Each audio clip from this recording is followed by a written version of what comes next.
The buzz of conversation in room 304 faded the moment Professor Carl Whitmore entered.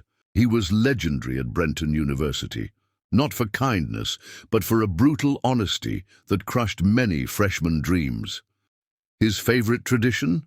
Spotting the weak link on day one of advanced calculus and publicly challenging them. He believed it set the tone, and today his eyes quickly locked on someone who looked out of place. Emily Carter, 28, sat in the back row, arms folded tightly around a well-worn canvas notebook. Her clothes were plain, no designer logos or tech gadgets, just thrift store jeans and an old sweater. She looked exhausted, like she hadn't slept in days. And she hadn't. Emily worked nights at a diner on the other side of town. She slept 4 hours a day and studied during breaks in the kitchen, between refilling coffee cups and cleaning booths. Calculus was the one thing that kept her going, the one thing that made her feel in control after years of chaos. But none of that mattered to Whitmore. He squinted up at the rows of students. "You!" He jabbed his finger in Emily's direction. "In the back. Join me at the board." The room tensed. Some students exchanged smirks.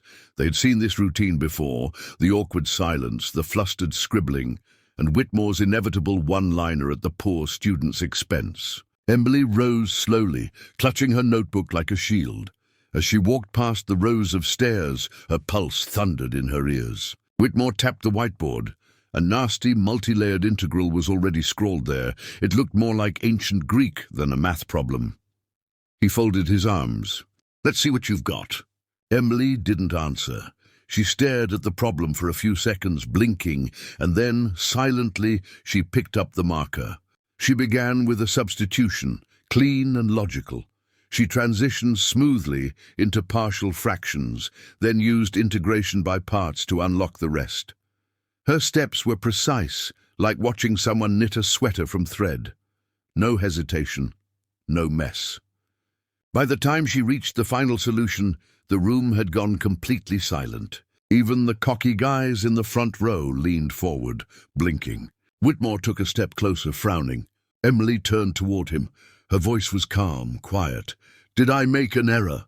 He stared at the board, then shook his head slowly. "No, you didn't." A few gasps rippled through the room. Emily didn't smile. She just wiped her hands on her jeans and returned to her seat in the back, where her canvas notebook lay open to pages full of formulas. "Beginner's luck," Whitmore muttered, though his voice lacked conviction. Emily turned her head slightly. "I solve harder problems during my lunch break." The class blinked. Was she serious? She was. She hadn't come to impress anyone. She'd come to learn. She'd come because this was her shot, her only shot, to prove she could belong in a world that had shut her out for years. For the first time in his long career, Carl Whitmore felt rattled. He had built a reputation on sizing people up in seconds. But today, the woman he tried to embarrass had flipped the script. He had no idea that behind her quiet presence and second-hand clothes was a brain that operated like a machine. A woman who had once taught herself calculus using free library books and YouTube videos while working double shifts to pay rent.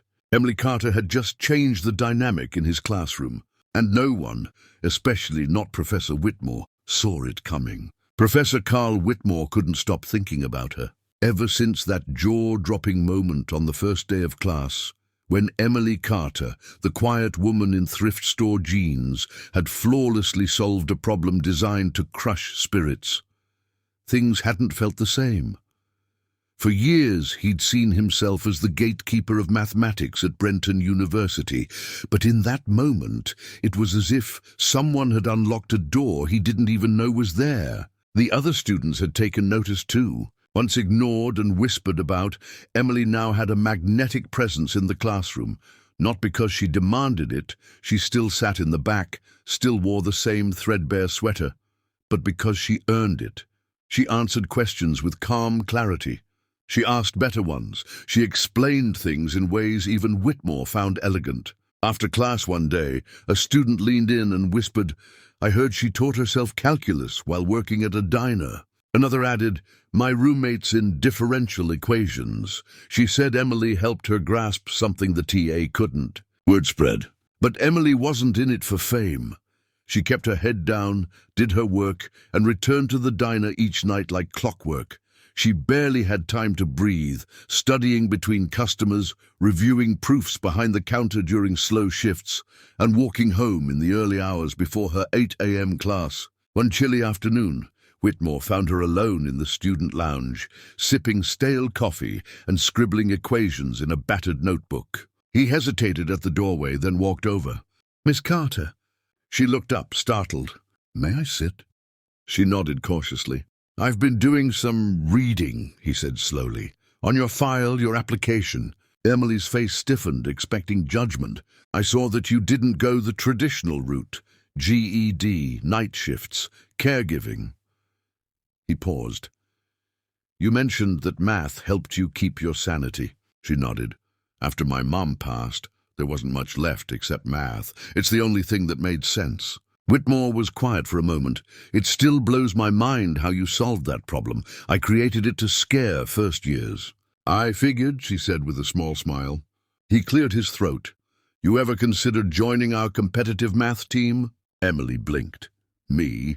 I coach them. We compete in national tournaments. To be honest, you're better than most of the students I've coached in 20 years. Her lips parted slightly. "But I work at night.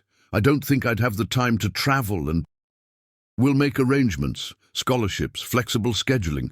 You wouldn't have to worry about meals or tuition anymore." Emily stared down at her notebook, stunned.